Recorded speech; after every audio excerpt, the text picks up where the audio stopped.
Hello, this is Alex Mars. It's early in the morning here in Mishawille. I'm going to go do some fishing. Hey, sheep, good morning. Where am I? I'm lost. Oh, I'm by the church. I got turned around. Look at the beautiful sunrise. What a lovely country this is. Here, let's cross the bridge. I'd like to go on the other side to go fishing. We'll fish off the bank. Oh, look, there's squid. There are two squid in there. Look at that. Who has squid in their rivers? Is this like not magical or what? Okay, let me cast off here. There we go. Now, fishing and talking in this game are really difficult because, frankly, I would rather talk.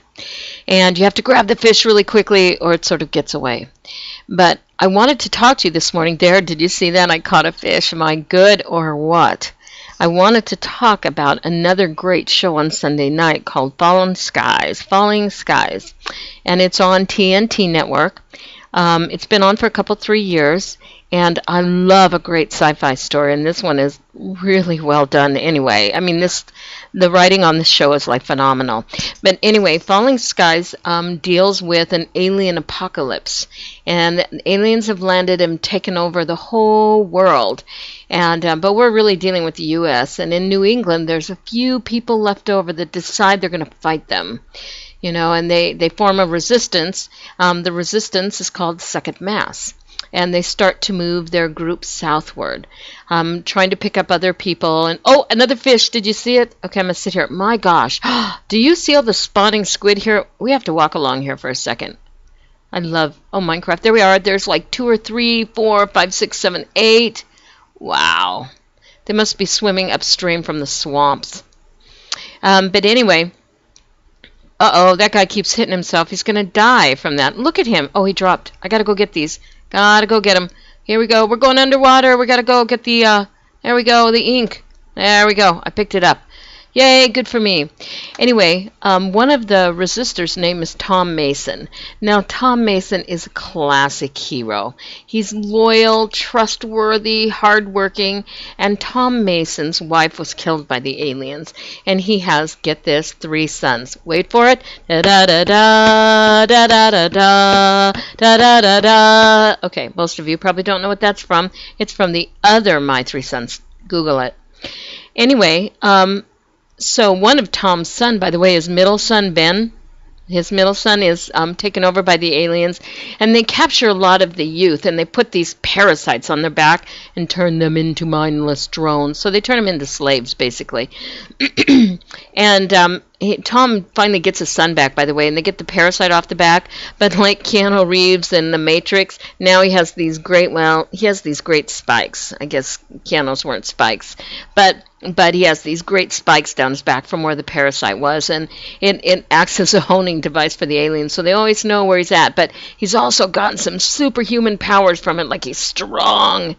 Anyway, so now all 3 of his sons and Tom Mason move south, and he forms a relationship with this woman we call Dr. Ann, and they get together and have a baby and fall in love, and they settled the resistance in South Carolina, Charleston, South Carolina, and form a brand new United States with Tom Mason as president, perfect president.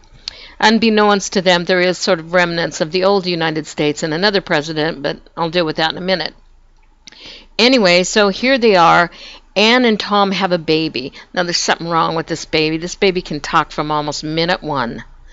And Anne is terrified by this, finds somebody to secretly test the baby, and it turns out the baby has alien DNA. What a shock. So she takes the baby and runs away because she doesn't know how they're going to react to it. Now, Tom is a great leader, and there are a rebel sort of forces amongst the aliens that don't like what the other aliens are doing. There's more than one alien group here. And the ones called the Skitters have a good segment and a bad segment. There's a segment of them that are trying to overthrow the bad aliens, basically. So they form an alliance with President Tom Mason. Now, a lot of the people don't trust him. They don't trust his motives. Well, it's not they don't trust Tom's motives. They don't trust the motives of the aliens. But Tom feels like this is a good thing, and it's the only way they're going to be able to defeat these aliens. So now, the episode this Sunday was called The Pickets. There's a great line in there. This pickets are this family that somehow have managed, unlike everybody else in the whole world, to be taken over by the aliens, and they've survived in their home. And the pickets have, some adult children, some grown sons and a daughter.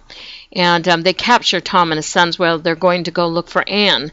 And there's this line where the picket man, they've survived in part because they act like sort of the road men of the Middle Ages, where they just come and take everybody off the road and steal all their stuff and kill them. But anyway, so they've captured Tom Mason and his sons, and Tom says to the man, says, "You'd better have the guts to look me in the eye when you do that." Because Mr. Pickett said he's going to shoot him. He said, "You better have the guts to look me in the eye when you do." I love Tom Mason. Anyway, so there's a lot of questions of how the Pickets have survived. Did they form an alliance with the bad aliens? Do they feed people to them? What's the deal here? And what if Tom is killed? What happens to the alliance? Now, the alliance has built this machine that they think they can use to take out the entire bad aliens, did you hear that? The entire bad alien race. And there is starting to be some skittishness on the part of the resistance because they don't really trust the motives of the aliens. You can understand why. But what happens to that alliance and that machine if Tom is killed? Anyway. And then there's this other alien. I love him. He's a very tall, lean man. His name is Cochise, and he's an alien. Kind of has a fishy face. Now, Cochise was captured last week, but Cochise comes into Charleston carrying the real President of the United States, falls on his knees and said, "He's wounded. He needs help." And everybody sort of looks at him. They run up and try to take care of the President. Now, people are not sure whether to trust Cochise. Is he up to something? Is he a good alien? Is he really on their side? But Cochise is a good alien, trust me. Anyway, the aliens talk through people. And as the President is sitting up in bed, having his wounds tended, he says, "All life could die in a matter of weeks. It's a message from the aliens." So everybody, of course, is freaked out. And is Cochise spinning tails? Nobody knows. They have, the bad aliens have put devices all over the world, and everybody is relying on this one sort of garage band of weapon to take out everything. So now, on a subplot here that's wonderful, Lourdes is this doctor that's trained under Anne. She was actually a med student when the apocalypse happened. But after the last 2-3 years, she's a doctor now. And she looks like a 12-year-old boy. Really cute girl. Her name is Lourdes. Dr. Lourdes, excuse me. And Dr. Lourdes has become a mole. Now, there was concerns there was a mole because information was going out. But nobody knew who it was. They thought at first it might be Hal, another son of Tom Mason's. Turns out because he was bug implanted, but they got the bug out, turns out it's not Hal. It is Dr. Lourdes. Dr. Lourdes goes down underneath the room below the President and assassinates him.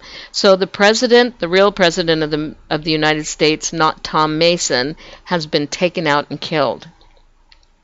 As a matter of fact, Tom Mason, when he went to go find Anne, sort of abdicated his throne, basically. Said, "I don't want to be president. You guys take it. I'm out of here." So now the leadership is sort of spotty. Now, how are we going to go from here, I wonder? Dr. Lourdes was trusted by everybody. Everybody thought she was benign and sweet. She treated everybody's wound. She has information on everything. And what about Alexis, the baby of Anne? What is her part? Now, Anne ran away with this baby, but of course the aliens captured them. So the aliens now have Anne, and they have the baby Alexis, which is sort of a hybrid. So the end is near, my folks. You have to stay tuned next week. Did I say the end is near, my folks? The end is near, folks.